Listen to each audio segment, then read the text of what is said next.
Welcome to Bajirao IAS Academy's daily newspaper analysis. Today is 11th January 2026 Sunday, and today we have some important topics for prelims and mains examination from the newspapers. So we'll be discussing and understanding those topics in detailed way. So the first very important topic which is in news is about the Somnath temple. And the Somnath temple is an ancient temple, and it is also a very important for the exam point of view, both for the prelims and mains examination as well. Recently this temple is in news. The reason for the temple is in news is because this temple, it's an ancient temple, as I have already told you, that Prime Minister Narendra Modi has actually recently highlighted the 1000-year survival story of Somnath temple. Because this temple has been marking 1000 years of its destruction, because in the year 1026 it was attacked and destroyed by Muhammad Ghazni and his invasion, exactly in 1026 AD. So therefore to this year, this temple is actually commemorating 1000 years of its destruction by Muhammad of Ghazni.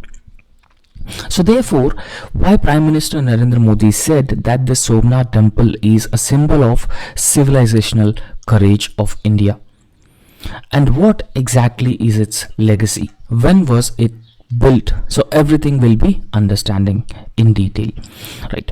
So what exactly is this Somnath temple? The Somnath temple is considered as one of the 12 sacred Jyotirlingas of Lord Shiva. Now these 12 sacred Jyotirlingas, they are revered across the Hindu tradition. So therefore this Somnath temple is one of such sacred Jyotirlingas. Now in fact, the Somnath temple, it is also referred as eternal shrine. Eternal shrine because it has faced multiple invasions, or invaders have destroyed over a period of time. Muhammad of Ghazni has the record of destroying Somnath temple. Alauddin Khilji has had the record of destroying it. Aurangzeb had also record or history of destroying this Somnath temple. So despite such repeated invasions and attacks on the Somnath temple, plundering wealth of the Somnath temple, the temple sustained and survived. And because of that reason, this temple is considered as eternal shrine, right? So because of repeated destruction and even reconstruction over the centuries, this temple remain as sacred temple and an eternal temple. Now if you look at the location, the exact location of Somnath temple, the Somnath temple is currently located in the state of Gujarat. So a place called Prabhaspatan near Veeraval in the southern Gujarat, which is also known as Saurashtra. This Somnath temple is also situated very close to the Arabian Sea coast, where there is a confluence of Triveni Sangam. So Triveni Sangam is actually a confluence of three rivers. So a confluence of three rivers is known as Triveni Sangam. So these three rivers are Kapila, Hiran and Saraswati rivers. So these three rivers are meeting at a one place called Triveni Sangam, and the Somnath temple is located at this Triveni Sangam. Now you could also see the location here. It is located in Prabhaspatan, as I have already told you, on the coast of Arabian Sea. Now we have already discussed that Somnath temple is one of the 12 sacred Jyotirlingas of Lord Shiva. Now within these 12 sacred Jyotirlingas, Somnath temple is considered as the first Jyotirlinga among the 12 Jyotirlingas. Now if we talk about the spiritual reference of Somnath temple, so the references were made during Rigveda and even Skanda Purana, Shiva Purana. Now all these Puranas and in Vedas also there was a mention or reference of the Somnath temple. And even Dvadasha Jyotirlinga Stotram it has also mentioned about the Somnath temple. Now, what exactly is its sacred importance?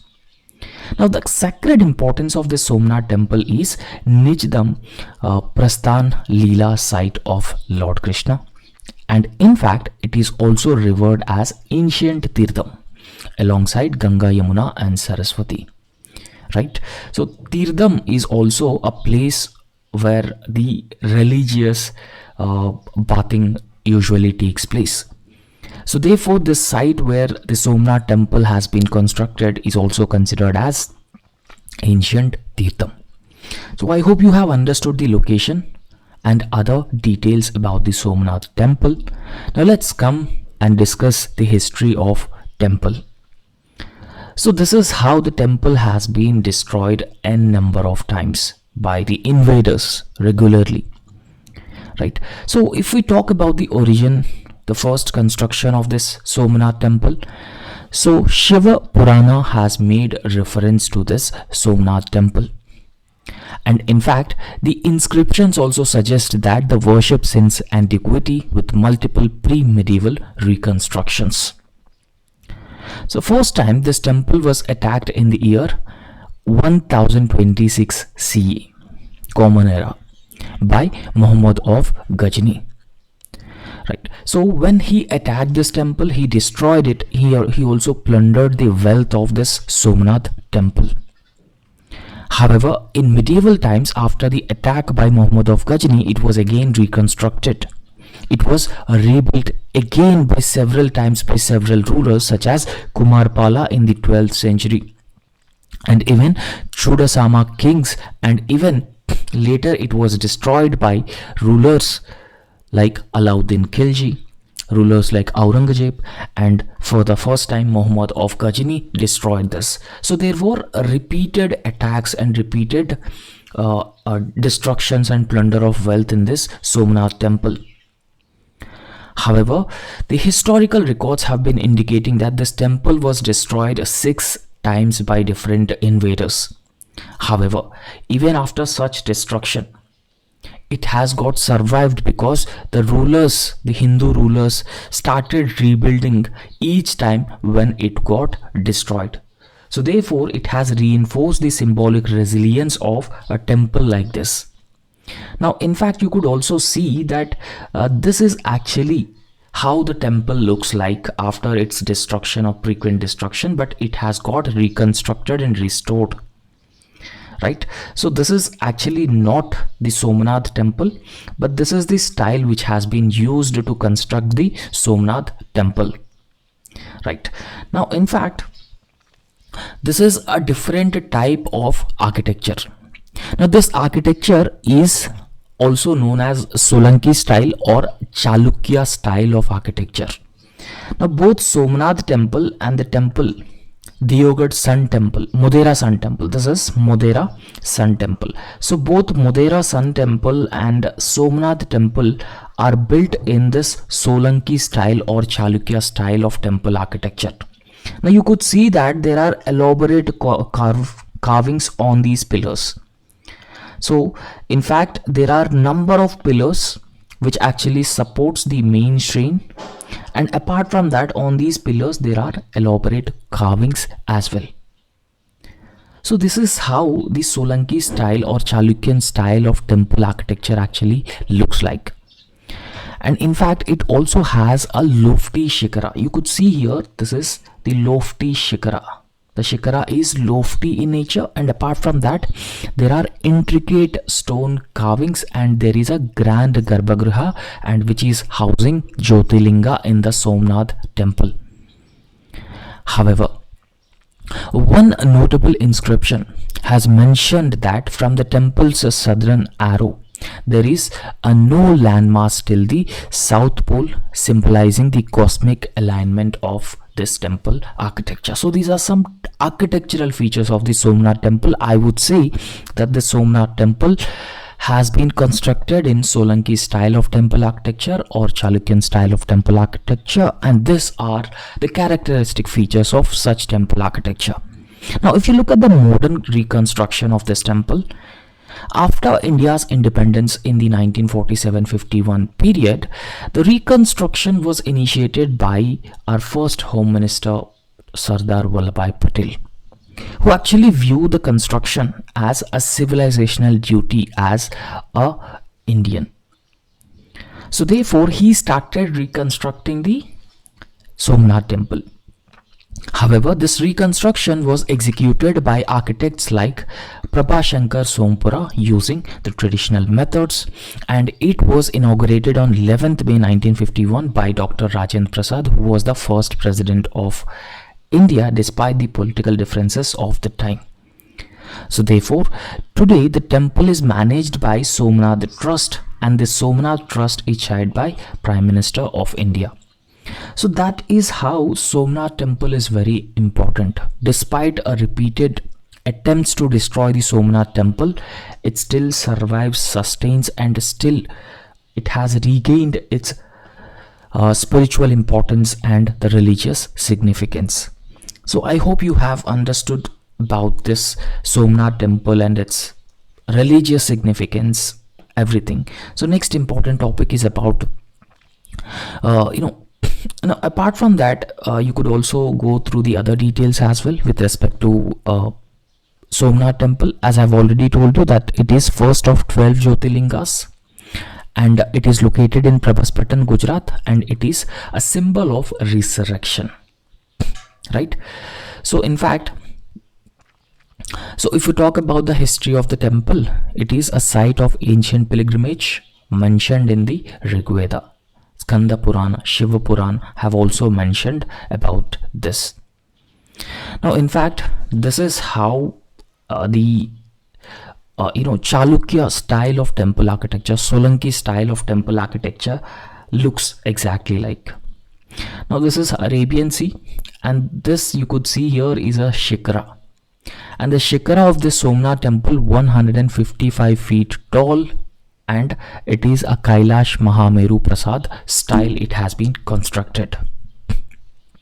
And then you could also see the Banstambh, which is an arrow pillar. Now it exactly points to the South Pole, which is Antarctica, with no landmass in between. And then you could also see there is a mandap as well, which is also known as the assembly hall, where there are intricate carvings, which is in Chalukyan style. So therefore, this has been built in the Chalukyan style. So Kailash Mahameru Prasad style, the shikara has been constructed. So these are some details with respect to the Somnath temple.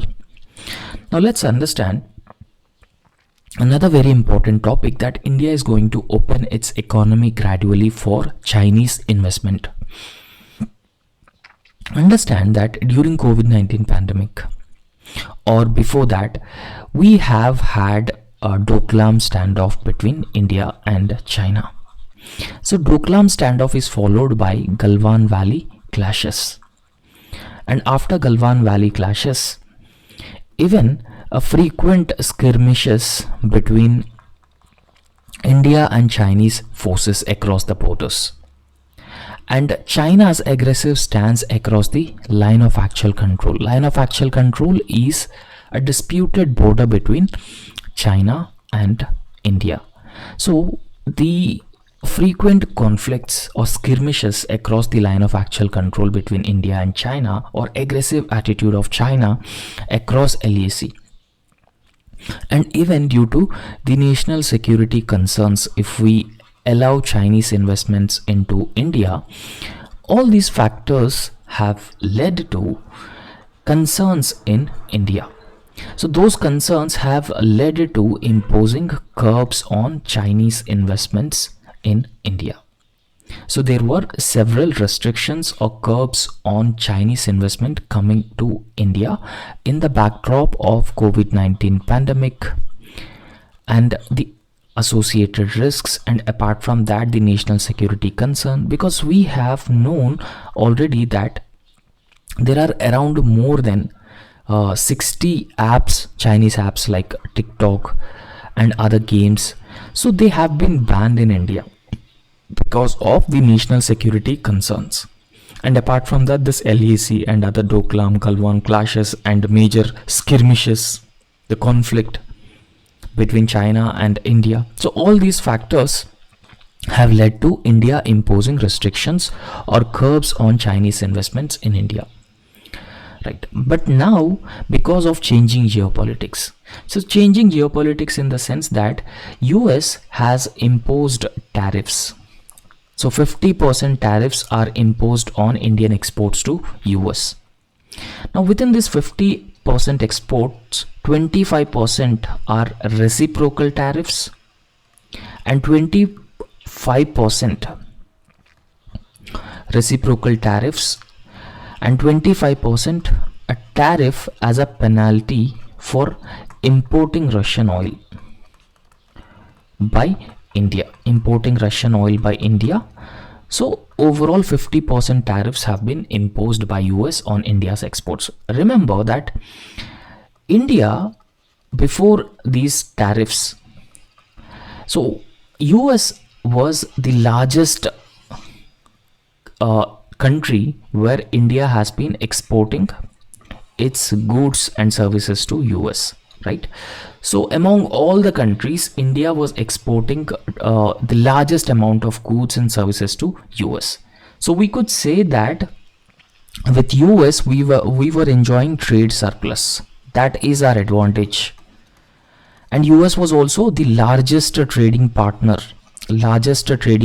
for India before these tariffs, and we were also exporting the largest amount of goods and services to US, right? So however, so US under Donald Trump has imposed 50% tariffs on India. So because of this 50% tariff, so we could say that the trade has started coming down, trade decline started taking place. But the problem with China is that we have a trade deficit with China. So China is actually exporting a large amount of goods into our economy rather than what we export to China. So this trade deficit is nearly around 80 billion US dollars. So 80 billion US dollars with China is not a small number, right? So because of that reason, so India always looking towards countries like US, where we have been enjoying a large trade surplus. It will potentially benefit our economy. But in recent times, Donald Trump even threatening to impose 500% tariffs on India if it continues to import Russian oil. And under Donald Trump also, there is some kind of a the relations between India and US are not normal under Donald Trump, or we could say that they are below the actual expectations. So therefore now India has been looking for the alternatives, and one such alternative is, why don't we further strengthen our trade with China? Why don't we increase our exports to China? Why don't we look for other alternatives apart from US in other countries like Africa, Latin America, Southeast Asia, East Asian economies, so that we cannot, or we no longer depend on US alone for our exports? So this idea has led to the Indian policy makers gradually opening up its economy for Chinese investments. So this opening is called as a graded opening of Indian economy to China. So therefore this is under the policy consideration with the government. Now in fact, it is also based on, for example, how much we are opening up our economy for China. It depends on how China is opening up their economy for Indian investments or Indian exports. Right. So let's understand about this gradual reopening of Indian economy to Chinese investments. What exactly prompted this? Because I have already given you a brief background and a brief data about this. So why India is considering carefully a graded reopening of its economy? Because it actually indicates the pragmatic recalibration from the Indian side, particularly changing global trade environment, because I have already told you how the global trade environment has changed. US has imposed tariffs on India. US is threatening to impose more tariffs on India. So, with the threat of highest tariff, for example, recently US President Donald Trump even threatening to impose 500 tariffs on Indian exports to US, and evolving supply chains also. So, in this backdrop, India is reassessing its options, whatever options on the table are being reassessed by the Indian policy makers, and at the same time, while reassessing these policies, the government is also kept in mind the national security considerations as well. So therefore, there will be a gradual reopening of Indian economy to China. At the same time, we'll keep in mind our national security considerations. So in this context, officials have been emphasizing that any easing in future, so it will be incremental in nature, and it will be also based on a reciprocity from Beijing. Now we'll at one single go will not allow the Chinese investments into India, but it is a gradual reopening. Now, along with this gradual reopening, it also depends on how China would like to open up its economy for Indian investments and Indian exports. Right. Now, in this context, let's briefly understand the background of it. So, earlier there were restrictions, and from the restrictions to review, because in April 2020, so India at that point of time introduced guidelines. Now these guidelines have mandated that if China or Chinese private firms, if they are investing in our country, so it is mandatory to get the government approval. Now these guidelines not specifically talking about China, but these guidelines have been mandating that the government approval for investments from countries which are sharing land border. So whatever country which has been sharing land border with India, if they are wanted to invest in India, the government approval is necessary. So therefore, this effectively tightened the security on Chinese capital. So however, this is particularly in the backdrop of concerns over the opportunistic takeovers during the COVID-19 slowdown. Now this is primarily targeted at China.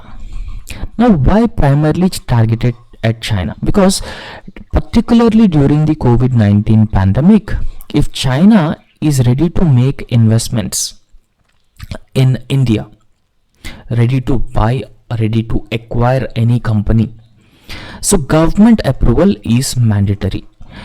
I'll tell you why, the reason why these guidelines are brought in, why government approval is mandatory. Because the government has not directly named China. The government has just named the countries which are actually sharing borders with India.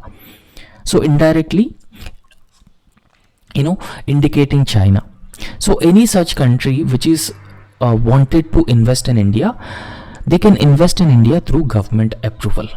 So this is to prevent the opportunistic takeover. What exactly is this opportunistic takeover? During COVID-19 pandemic, there is an indefinite lockdown. So because of this indefinite lockdown, there are number of big companies which faced a huge losses, and because of those losses, the total value of the companies also came down. So when the total value of the companies came down significantly, it may provide opportunity for Chinese companies to buy Indian companies at a lower value. Right? So there are several companies, for example, a telecommunication company, which is a very important for our national security. So the valuation of this telecommunication company is significantly lower, and this company is also facing losses. What if a Chinese company comes in and if tries to buy this company?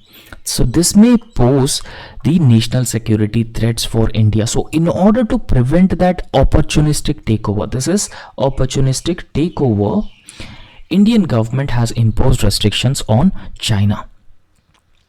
Right. Now since then, Chinese FDI inflows into India have slowed down sharply after this guidelines. right? So in fact, the estimates suggest that the annual inflows of investment from China to India fell around 2 to 3 billion pre-2020 to a fraction thereafter. Now, why these restrictions existed? These restrictions are because of the conflicts between India and China across the line of actual control, particularly the Doklam standoff and Galwan clashes. So all these factors. Now, what policy signals, or institutional spade work in this context? Now, in fact, the recent developments have been suggesting a thaw. Now, a thaw in the sense that both countries have now started understanding themselves better, and they are ready to open up their economies for each other. So you could observe a thaw, and a high-level committee which was chaired by Niti Aayog member Rajiv Gauba has recommended withdrawing or easing of some investment curbs. However, the Economic Survey 23-24 has also noted that, or it has argued for a selective Chinese investments into certain sectors. Particularly in the manufacturing sector, Chinese investment could be allowed. Because if we allow Chinese investments into manufacturing sector, that will make India competitive in terms of its exports, and it may also lead to integration of its global value chains, or integration of its economy to global value chains. There are several sectors where Chinese investments could come up with expertise as well, technology as well, such as electronics, solar equipment, EV components, where China is actually dominates globally, are seen as a potential beneficiaries if we actually allow Chinese investments into these sectors. However, there are several incremental steps which have already been taken. For example, India has already eased business and tourist visa norms for the Chinese. So earlier there were business and tourist visa restrictions as well, but now they are already eased, and India has already launched a dedicated portal to fast track the short-term business visas for Chinese technicians who would like to come and work in Indian companies. So these workers are critical and important for operationalizing factories under the PLI scheme, which is production linked incentive scheme, especially in electronics and the pharmaceuticals. For example, if we talk about the smartphone manufacturing, China controls over 70% of global component supply. However, this has faced several bottlenecks due to limited technical personnel. However, if we allow Chinese nationals to come in India, so it will help bridge that gap. Now, in fact, the reciprocity will also comes in. Reciprocity in the sense that we'll open up our economy for Chinese investments, and at the same time we're also expecting China to open up their economy for Indian investments, and China should allow more exports from Indian side into Chinese economy. So therefore, a further opening of Indian economy is expected to hinge on Chinese reciprocity, such as easing export curbs on rare earth magnets, which is crucial for India's electronic vehicles and even renewable energy ambitions. So therefore, what we could say that this is overall reflecting a cautious balance where we have been balancing the national security concerns, or safeguarding the national security concerns, while leveraging the selective Chinese investment to support India's economic growth, exports, manufacturing competitiveness in a volatile global trade landscape. So we are optimistic and at the same time cautious as well with respect to Chinese investments which would likely to come to India. So anyway, that's all for today, and thank you so much. So please subscribe our YouTube channel and also like the video. Thank you.